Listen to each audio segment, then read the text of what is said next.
இந்த சேனல் உங்களுக்கு பிடிச்சிருந்துச்சுன்னா கீழே ரெட் கலரில் சப்ஸ்கிரைப் பட்டன் இருக்கும், அதை கிளிக் பண்ணுங்கள். கூடவே பெல் சிம்பல் ஒன்று வரும், அதையும் கிளிக் பண்ணுங்கள். எங்களோட வீடியோக்கள் அடுத்தடுத்து உங்களை வந்து சேரும். வர வர மக்களுக்கு அரசியலில் வந்து நம்பிக்கையெல்லாம் ஆகிப்போச்சு. அரசியல்னால் கேலி குத்தாகி போச்சு, ஒரு மரியாதை இல்லை. சில வருடங்களுக்கு முன்னாடி அஇஅதிமுக இருந்தாலும் சரி, டிஎம்கே இருந்தாலும் சரி, அதாவது தேசிய கட்சிகள் வேஷ்டியை கட்டுறதை விட இங்கே உள்ள மாநில கட்சிகளோட கட்சியை கட்டினா கொஞ்சம் ஒரு மிரட்டலாக இருக்கும். அதுவும் நிர்வாகத்தில் இருந்தால், ஆட்சியில் இருந்தால் அவங்களோட நிர்வாகிகள் அந்த தொண்டர்களை கட்டிக்கிட்டு போகிற அந்த கெத்தே தனி. அது மாதிரியா இப்போ இருக்குது. இந்த அரசியல் வந்து இவ்வளோ தூரம் பிடிக்காம போகிறதுக்கு காரணம் சமீபத்தில் அஇஅதிமுகவும், அதாவது ஏடிஎம்கேயும் பாமகவும் தான். இவங்க ரெண்டு பேரும் போட்டுக்கிட்ட கூத்து. அதை விட இன்னொரு விஷயம் என்னென்னா, பாமக வந்து கடந்த 2 வருஷத்துக்கு முன்னாடி இப்போ தான் ஒரு தீர்க்கமாக ஒரு முடிவு சொன்னாங்க. முடிவாக வந்து திராவிட கட்சியில் கூட்டணி இல்லை, அதுவும் இந்த அஇஅதிமுகவோட கூட்டணி வைக்கிறதுக்கு ஒரு ஊழலில் கொடி கட்டி பறக்கிற இந்த அஇஅதிமுக திமுகவோட கூட்டணி இல்லைன்னா இன்னும் அஇஅதிமுக தகுந்த சில வார்த்தைகளால் ரொம்ப அர்ச்சனை பண்ணியிருந்தாங்க அப்படின்னு சொன்னாங்க பச்சையாக. இப்படியெல்லாம் சொல்லிவிட்டு இப்போ வந்து அப்படி சொல்லி இவங்களுக்கும் உரைக்கலது. என்னதான் இருந்தாலும் ஒரு அம்மா வளர்த்த கட்சி, ரொம்ப பாடுபட்டு அந்த எம்ஜிஆர் வந்து ரெட்டலையை உருவாக்குனார். ஆலமரம் மாதிரி ஒரு கம்பீரமாக ஒரு கோட்டையாக வச்சுருந்தாங்க அந்த அம்மா ரெட்டலையை. அந்த கட்சியை பார்த்து இப்படி சொன்னவங்க அம்மாவுக்கு வந்து நினைவிடமே அமைக்கக்கூடாதுன்னு சொல்லி கோர்ட்டுக்கு போனவங்க, குய்ய மறையனுக்கு வந்து குவிச்சவங்க, அவங்கள போய் சேர்க்கலாமா?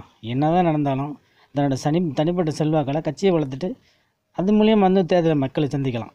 அதெல்லாம் விட போகாத இடம்லாம் போய் காலெல்லாம் வந்து ஒரு தேசிய கட்சிக்கிட்ட போய் விழுவுறீங்க, ரைட்டு. அதையெல்லாம் விட ஒரு மாநிலத்தில் ஒரு குறுகிய வட்டத்தில் உள்ள ஒரு கட்சிக்கிட்ட இப்படி போய் விழுகிறது எந்த மக்களால் ஏற்றுக்க முடியும்? அதுதான் இன்றைக்கி வந்து ரொம்ப மக்கள் வந்து ரொம்ப அங்கலாய்ப்பாக பேசுகிறாங்க. அதுவும் இந்த பாமகவோட மோசமான செயல்கள், தரமற்ற செயல்கள், மூன்றாம் தரமான செயல்களால் பொதுமக்கள் வந்து அரசியலை வெகுவாகவே விமர்சனம் பண்ண ஆரம்பிச்சிட்டாங்க. இப்போ ராமதாஸ் அன்புமணியும் இந்த மோசமான ஒரு நடவடிக்கையினால், மோசமான கூட்டணிக்கு போனதுனால அந்த பொதுமக்கள்கிட்ட வந்து சொல்லி ஆனோம்னா அவங்க கட்சிக்காரங்க ஏற்றுக்குவாங்க. ஏதாவது கொஞ்சம் பணம் கொடுத்தா ஏற்றுக்குவாங்க. நிர்வாகிகள்லாம் பொதுமக்கள் ஏற்றுவாங்களா? எப்போ வெளில வருவாங்க, அவங்க 2 பேரும் ஓட்டு கேட்க வருவாங்கள்ல, பாஜக, அஇஅதிமுக, பாமகலாம். அப்போ வந்து கேட்க வேண்டிய கேள்வி நல்லா கேட்பாங்க. அதுவும் அஇஅதிமுக பழமைவாத தொண்டர்கள். ஏன்னா அந்த ஜெயலலிதா வந்து அந்த பேச்சு பேசியிருக்காங்க, இந்த அன்புமணி ராமதாஸும். அவங்களுக்கு நினைவு இடம் கூட கட்டக்கூடாதுன்னாங்க. அப்படிப்பட்டவங்கள கூப்பிட்டு தான், அதாவது அம்மாவோட கொள்கைக்கு எதிராக அவங்கள கூப்பிட்டு பெரிய தொகை கொடுத்து கூட்டணியில் சேர்த்துருக்காங்க அஇஅதிமுக. அப்போ வந்து மக்களோட பதிலடி வேறு மாதிரி இருக்கும். இந்த ராமதாஸ் அன்புமணியை மக்களை சந்திக்கிறதுக்கு முன்னாடி பத்திரிகை சந்திப்பு நடத்தியிருக்காங்க இன்றைக்கி. அதாவது அன்புமணியும் நடத்தியிருக்காரு. அப்போ ஒரு பத்திரிகையில் வந்து நல்ல செம்மையாக கேட்டிருக்காப்புல.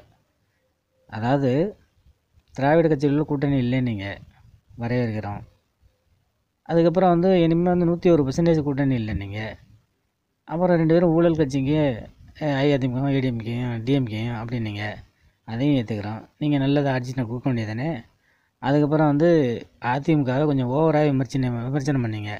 அதுவும் அந்த அம்மாவுக்கு வந்து மணிமண்டபமே கட்டக்கூடாது. நீங்கள் அஇஅதிமுக கூட்டணி செய்கிறதுக்கு அதாவது 3ஆம் பாலின பெண்ணோட உறவு உள்ளதும் ஒன்று தான் அப்படின்னு சொன்னீங்க, ஒரு மோசமான வார்த்தையில்.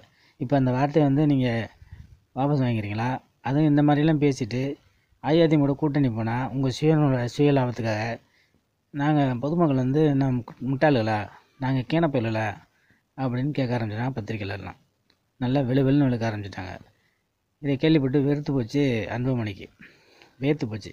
என்னோடய சொந்தக்காரங்க அப்படி தான் பேச ஆரம்பிச்சிட்டாங்க, என்னோடய மச்சான்லாம் பேசுகிறான் அப்படிங்கிறாப்புல. என் மச்சான் இல்லை, எல்லாருமே அப்படி தான் பேசுவாங்க உங்களோட செயல்கள்னால. இந்த மாதிரி மோசமான செயல்களில், மோசமான நடவடிக்கையில் அரசியலை கேவலமான நிலை கொண்டு வந்ததுனால எல்லோரும் பேச தான் செய்வாங்க. அப்புறம் எடப்பாடிக்கிட்ட வந்து பத்திரிகைகள் அப்படி தான் கேட்டாங்க, இப்படி வந்து அம்மாவுக்கு கூட மணிமண்டபம் கட்டக்கூடாதுன்னு சொன்னாங்க, கவர்னர்கிட்ட உங்கள் மந்திரிகள் பற்றி குற்றப்பத்திரிகை சொன்னாங்க, அவங்களோட கூட்டணி சேர்றீங்களே, இது நல்லாவா இருக்குன்னு சொல்லி. எப்பா என்னப்பா மோசமான கேள்வியெல்லாம் கேட்குறீங்க, வேறு கேள்வி கேளுங்க அப்படின்னு இப்போ அம்மா ஆரம்பிச்சிட்டாங்க. நீங்கள் பண்ணுற செயல்களுக்கு இன்னும் பொதுமக்கள் பொது வழியில் வந்து வச்சு கேள்வி கேட்பாங்க.